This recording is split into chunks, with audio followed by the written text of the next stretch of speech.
Friends, मैं प्रीति आपके अपने चैनल मंत्रा एजुकेशन हब में बहुत बहुत स्वागत करती हूँ।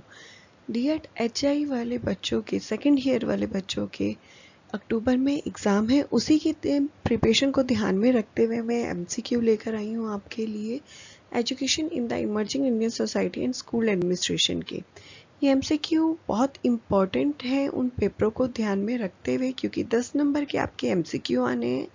साथ ही ये आपके जो एमसीक्यू मैं इसमें दिए हैं आपके सामने लाऊंगी, वो आपके ट्रू फॉल और फिलिंग द ब्लैंक्स में भी उतनी ही हेल्प करेंगे।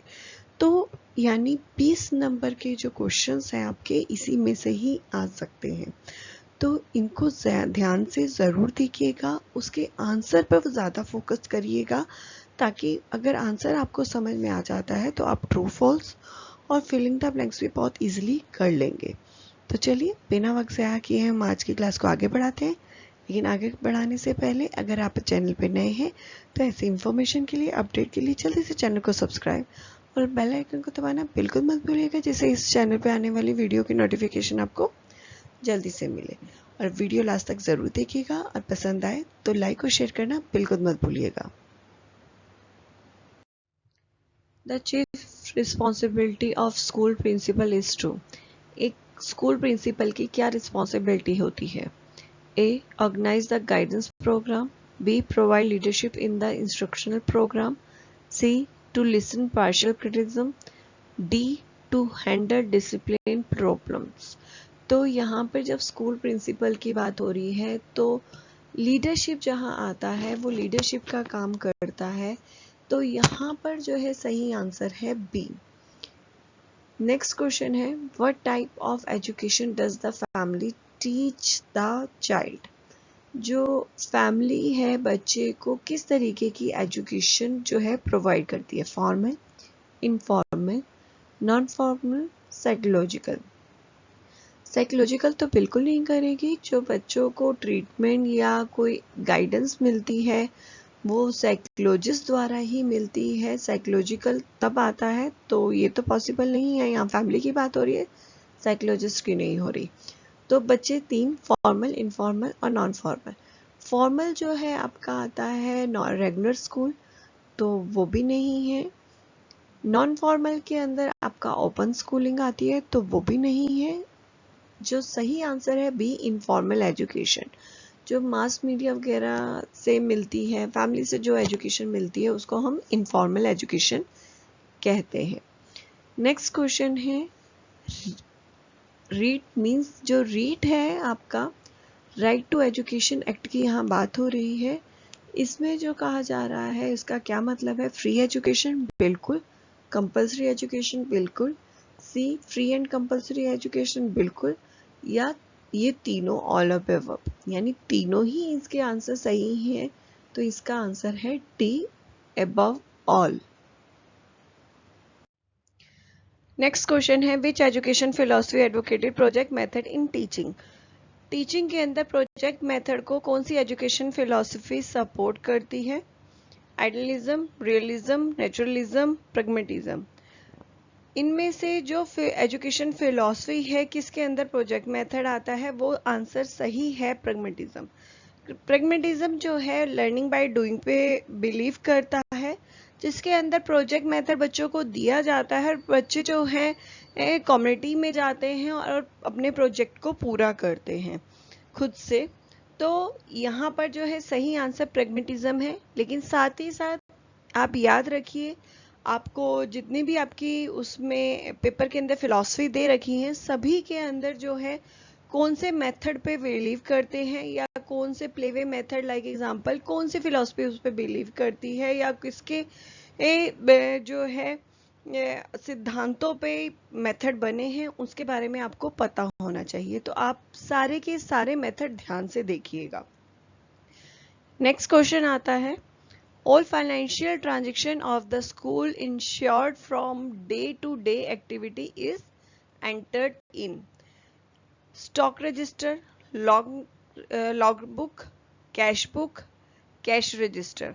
यहाँ पर फाइनेंशियल ट्रांजैक्शन की बात हो रही है, यानी जो लेन देन होता है किसी भी तरीके का, कुछ आपने चीज़ें ली हैं, खरीदी हैं, तो वो चीज़ें आती है फाइनेंशियल ट्रांजेक्शन में। कैश रजिस्टर या कैश बुक की बात हो रही है तो सीधा यहाँ पे कैश की बात हो रही है। कैश, अगर मैं कुछ चीज़ें जो खरीद रही हूँ कैश में नहीं खरीद रही हूँ तो वो किस में आएगा, क्योंकि फाइनेंशियल ट्रांजेक्शन के अंदर तो वो चीज़ें भी आती हैं। तो यानी इसका आंसर कैश बुक और कैश रजिस्टर तो नहीं हो सकता है। नेक्स्ट आता है लॉग बुक। लॉग बुक क्या होता है? लॉग बुक में इम्पोर्टेंट डेट जो होती हैं वो रजिस्टर्ड की जाती हैं। लाइक एग्जांपल, कौन सा स्टूडेंट कब एंटर किया, कौन से जो स्टाफ है वो कब आया, तो किस दिन क्या छुट्टी हुई स्कूल में, किसी तरीके का कोई इवेंट हुआ उसके बारे में वो डेट, तो वो सारी डेट्स होती हैं, तो यहाँ पर भी वो नहीं आएगा। नेक्स्ट आता है आपका स्टॉक रजिस्टर। स्टॉक रजिस्टर ऐसा रजिस्टर है जिसके अंदर जो स्कूल के अंदर क्या चीज़ें खरीदी गई, क्या ली गई, कब ली गई, उसका डाटा होता है। तो इसका आंसर जो है आपका ए, स्टॉक रजिस्टर आएगा। नेक्स्ट है child first teacher age. Child का सबसे पहला टीचर कौन सा होता है? Child first teacher is primary teacher, play school teacher, mother या ग्रैंड मदर। यहाँ पर जो है बच्चे सारे प्राइमरी प्ले स्कूल जो है टीचर लगाएंगे, जो स्कूल में गए हुए हैं बच्चे, प्राइमरी स्कूल से स्टार्ट किया हुआ है तो वो प्राइमरी टीचर लगाएंगे। कुछ बच्चे जो हैं प्ले स्कूल टीचर जो है लगाएंगे, जो प्ले स्कूल्स में गए हैं। लेकिन इसका सही आंसर है मदर, सी, क्योंकि स्टार्टिंग आपकी मदर ही होती है जो आपको हर चीज सिखाती है स्कूल जाने से पहले, कि किस तरीके से आपने हंसना है, किस तरीके से बोलना है, टॉयलेट ट्रेनिंग या किसी तरीके की ट्रेनिंग, या आपको स्कूल जाने के लिए रेडी करना, वो सारी चीजें जो हैं एक सबसे पहले मदर सिखाती है, बेसिक चीजें मदर सिखाती है। तो इसलिए चिल्ड्रन की सबसे पहली टीचर क्या कहलाती है? मदर। तो आंसर है सी।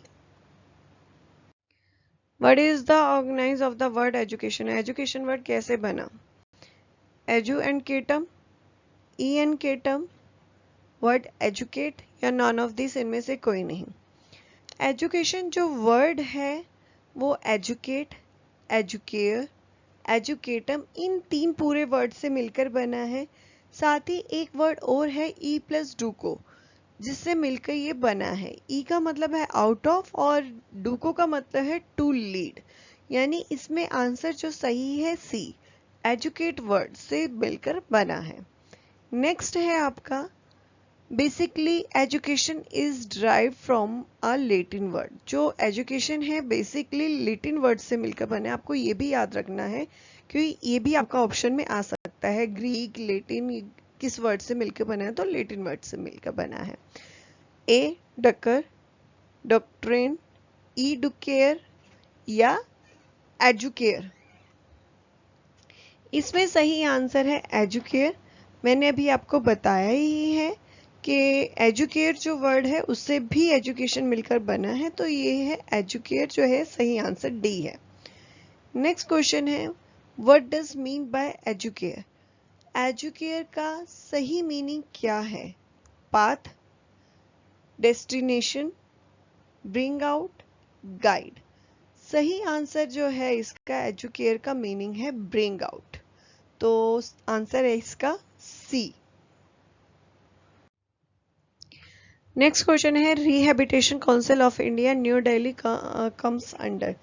जो रिहैबिटेशन काउंसिल ऑफ इंडिया जिसे हम आरसीआई के नाम से जानते हैं, जिसका हेडक्वार्टर न्यू दिल्ली में है, तो वो किस मिनिस्ट्री के अंदर आता है? Ministry of human resource development, ministry of education, ministry of social justice and empowerment, all of the above. जो आरसीआई है वो कौन सी मिनिस्ट्री के अंदर आता है? Ministry of social justice and empowerment. Answer है इसका सी।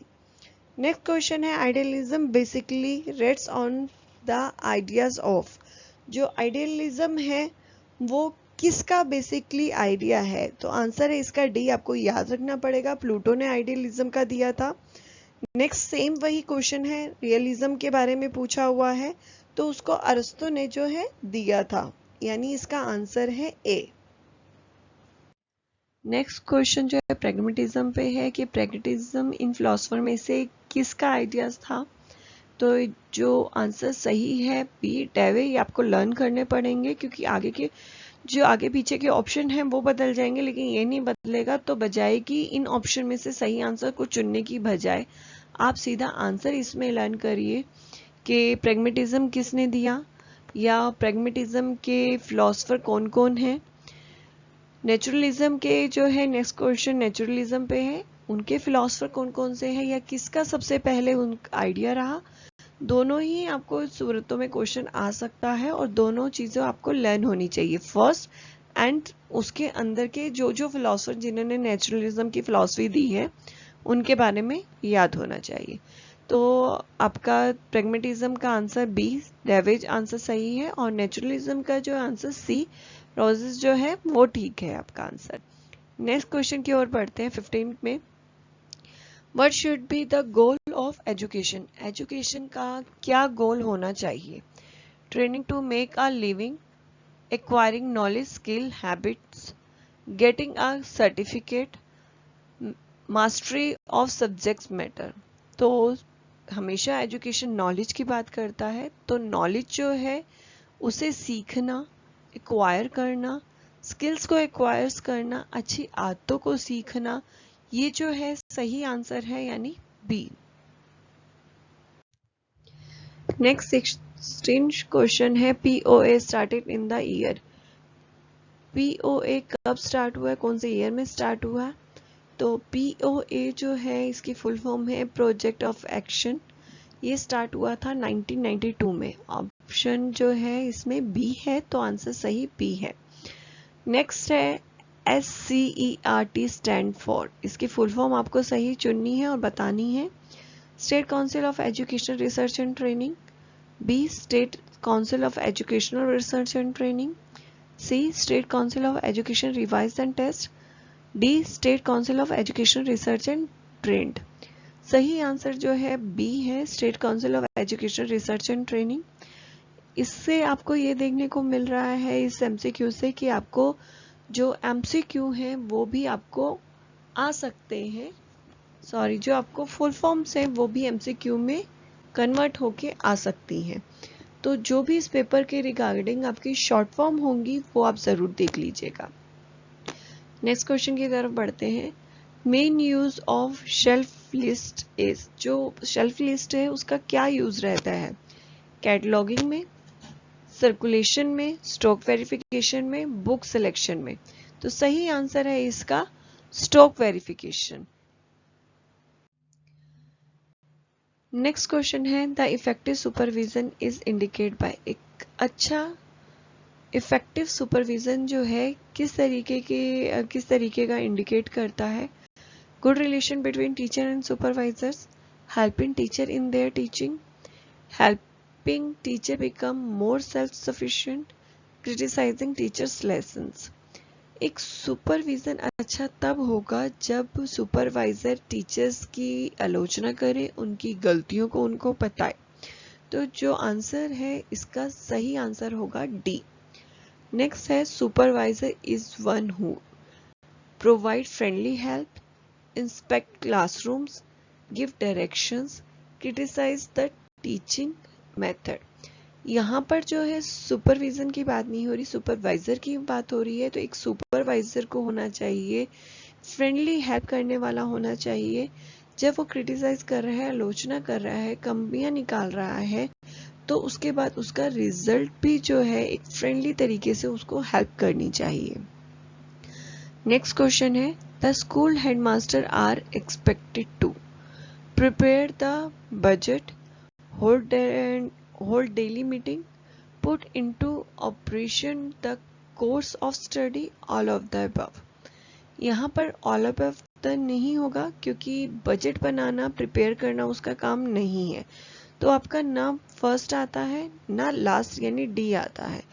होल्ड डेली मीटिंग, वो भी जो है उनका काम जो कह सकते हैं करते हैं, होल्ड मीटिंग करते हैं, लेकिन उससे ज़्यादा जो है जो हेडमास्टर का जो रोल है, प्रिंसिपल का रोल है, वो सबसे ज़्यादा कहाँ आता है, put into operation the course of study.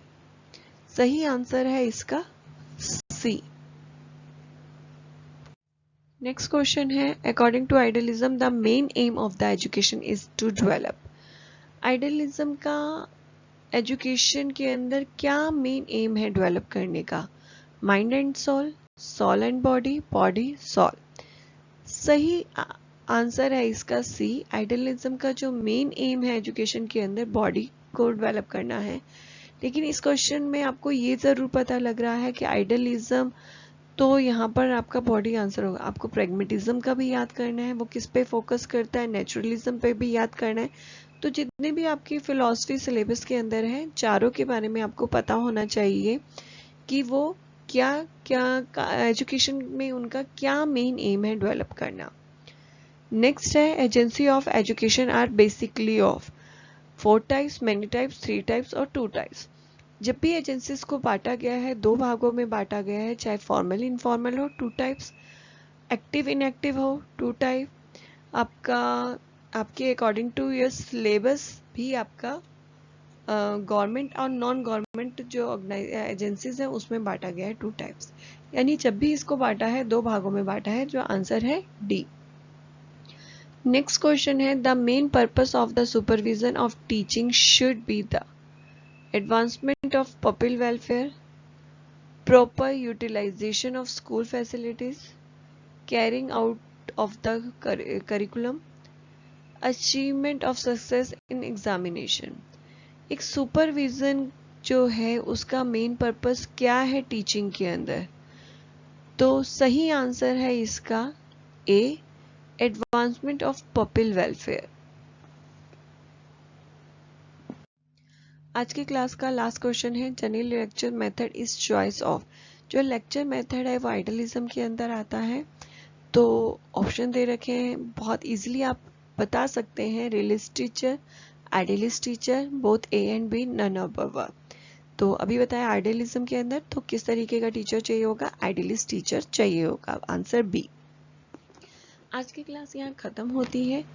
ये क्वेश्चन आपको कैसे लगे जरूर बताइएगा। जल्द ही मैं इसका पार्ट भी ज़रूर लेकर आऊँगी। अगर आपको आज की क्लास पसंद आई है तो लाइक और शेयर करना बिल्कुल मत भूलिएगा। साथ ही अगर आप चैनल पे नए हैं तो ऐसी इन्फॉर्मेशन के लिए, अपडेट के लिए, नॉलेज के लिए जल्दी से चैनल को सब्सक्राइब और बेल आइकन को दबाना बिल्कुल मत भूलिएगा, जिससे इस चैनल पे आने वाली वीडियो की नोटिफिकेशन आपको जल्दी से मिले। आज के लिए बस इतना ही। जल्दी से एक नई वीडियो के साथ फिर से आपके सामने हाजिर होंगी।